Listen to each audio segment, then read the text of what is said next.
So Sid works with a ton of businesses.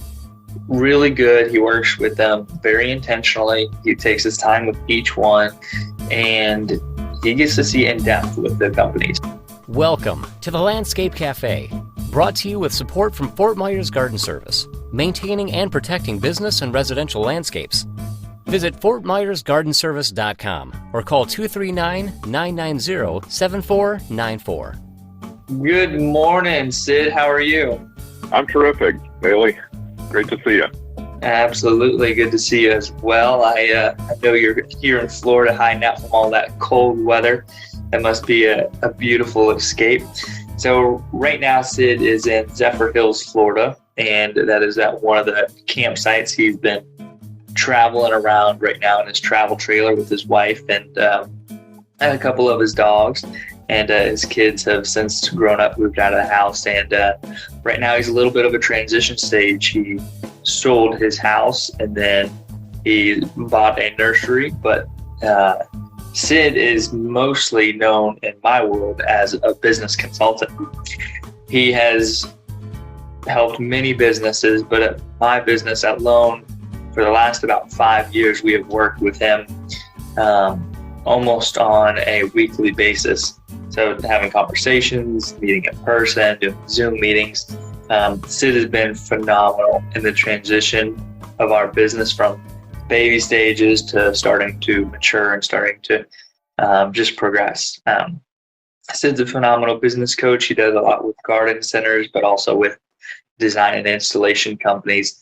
And he's fantastic. So with all of that on the intro, here is Sid. I'd like to open up and talk a little bit about COVID, a little bit of the impact that had on the industry with small businesses, supply issues. I also want to talk about the things that it stirred up in the industry, not only for the short term, but also for the long term, and what it did to the customers as well. Does that sound good, Sid? All sounds terrific, Bailey. Awesome. Do you want to share a little bit, before I jump into that totally, do you want to share a little bit about how we met? Yes, we met at the Landscape Show, which is the Florida Nursery and Landscape Association's summer trade show. I think it's in September, but that was about 5-6 years ago. And I happened to be there doing a couple presentations for them, and you walked into the room. You were a little bit late, but I'm sure that's because you were bailing out of another boring talk and coming over to mine or something like that. That's right. So anyway, you walked in and the front row was all taken. So otherwise, I'm sure you'd have been there. So you sat in the back and you were sitting there with that big grin on and smiling and nodding your head at everything I said, it seemed like. So, of course, any presenter would take notice of that. In between the times when you looked down and you were feverishly taking notes. So it was a joy when it was over to see you move to the front of the room, and there were several other people to talk with, and I kind of held up my hand to you and held up one finger to wait a minute, and you did, thankfully, because I really wanted to meet you.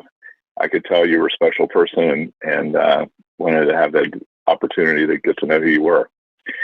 So anyway, we had a chance to chat a little bit then and followed that up with some email, phone call, and other things. I'm not sure how we connected, but definitely some phone calls and some Zoom sessions, and went off to the races.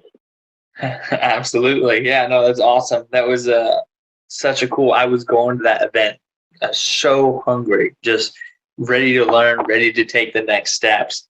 And the information that you were pouring out in your presentation was like cereal on a morning where I haven't ate 2 months. I mean, I was just eating it all up. Man, that was such a great presentation, and definitely could see that you were very knowledgeable and you knew a lot of the stuff that I did not know that I wanted to know.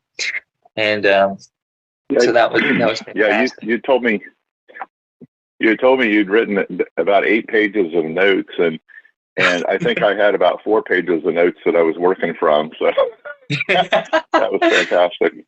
Yep, absolutely. I couldn't stop writing. I was like, just wanted to make sure I get everything down.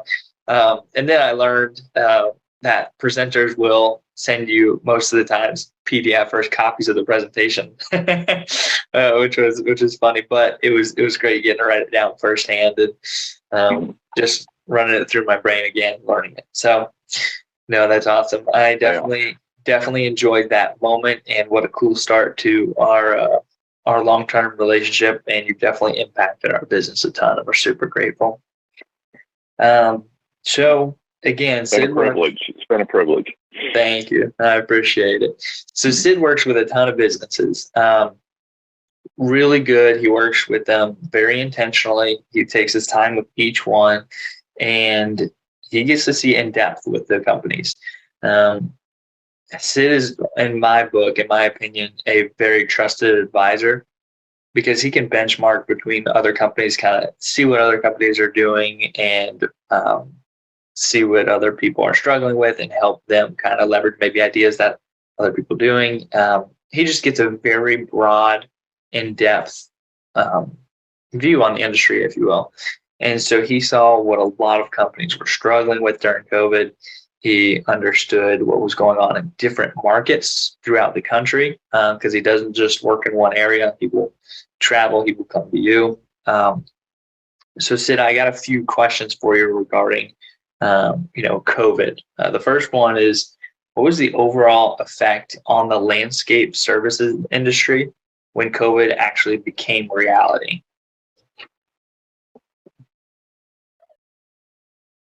Amazing.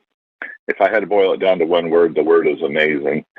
The effect overall was I can't imagine how it could have been better. Actually, it couldn't have been better because we were not limited by opportunity. We're limited by some other things like availability of people and supply chain issues, that old phrase. So the limitations were there, but outside of that, the opportunities were nearly endless.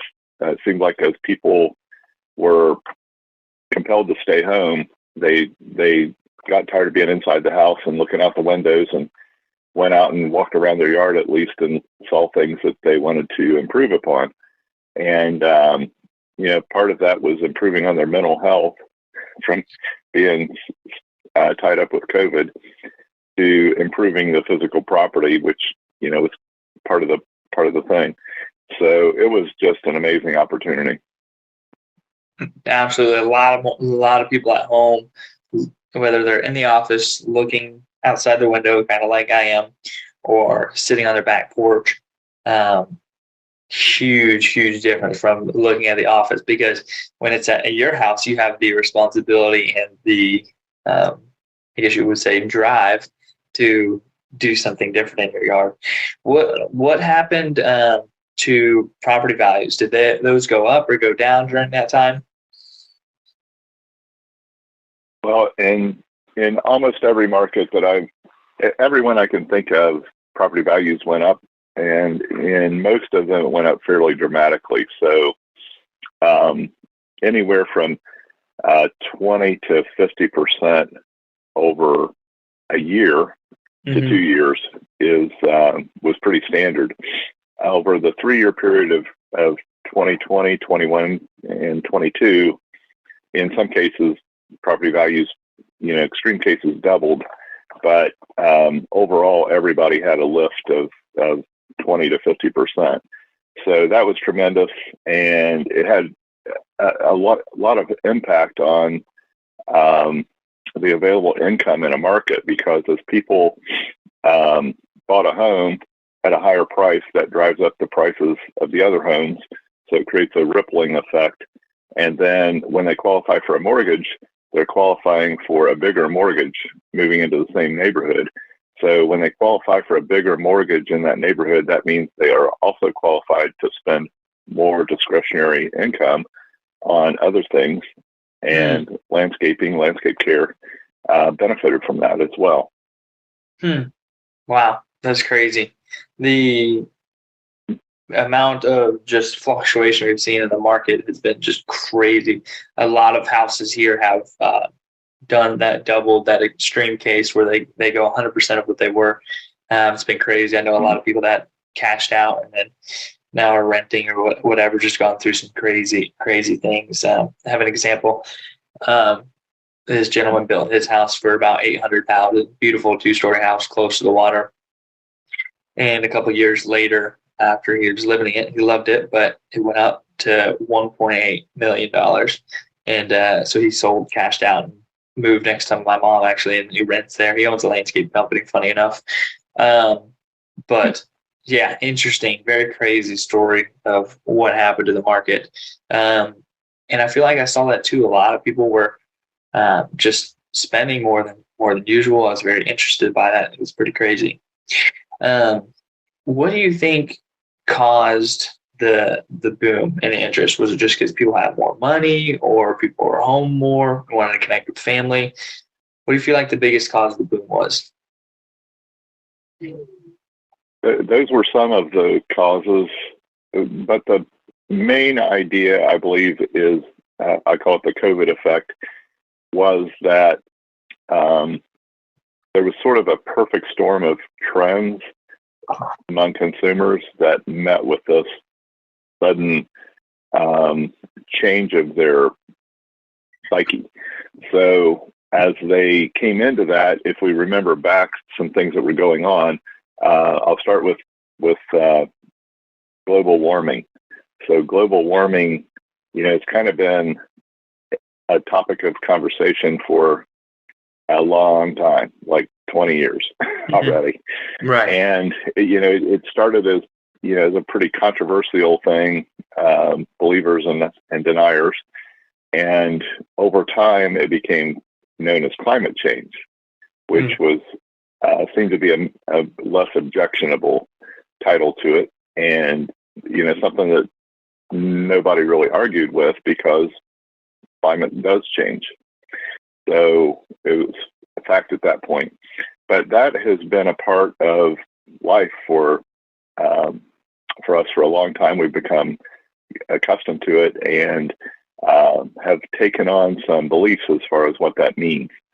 So this actually started way back in the 60s with the ecology movement and, love and peace and no war and that kind of thing.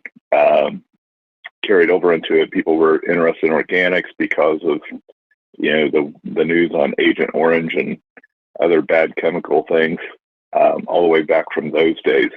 So those people who protested that kind of stuff, or went to the colleges where it was protested, became teachers, and teachers have a way of teaching. So whether it's in the curriculum or not, they're teaching their own kids, they're teaching other people's kids, and influencing for basically for more favorable treatment of the earth and the environment that we live in. So that really is a major background piece that was going on and intensified over time. And, really of people who were entering the market, spending money on homes and home improvements during COVID, they had lived their whole life with that. They every year that they went to school from preschool on, that was part of what they learned. And then in addition to that, it was in the background of television, on social media, for important years of their lives. So it was a huge setup in a way that COVID responded to. People responded to because of COVID in a major way. So that was what I think is a most significant background piece. And then I'll add to that another effect, and this is the HGTV effect, home and garden television effect. So similarly, for many years we've had these home improvement shows. Started with HGTV as a channel. There were reality shows that came out on Hulu and Netflix and other platforms. And, the Property Brothers and Magnolia, Chip and Joanna, all of those folks that had those shows, one thing they had in common was they would do a makeover of a property, but always at the end of that makeover was the landscape. So there would be a professional designer and often a professional installer, if not a do-it-yourself. And a beautiful landscape was the icing on the cake before the show ended. So people saw that. They came to know what landscape design really was about and what it could do and how the impact affected the value of the home, and how it really was, literally the icing on the cake, almost. So those two effects, I believe, were the major reason that the opportunity grew so large, because people were predisposed to spend money to invest into their landscape. That's a lot of stuff that came to fruition at once, huh? There's a lot of building factors that really drove it home once COVID hit and things started popping off. The Landscape Cafe is a production of Pure Landscaping and the Niche Podcast Network.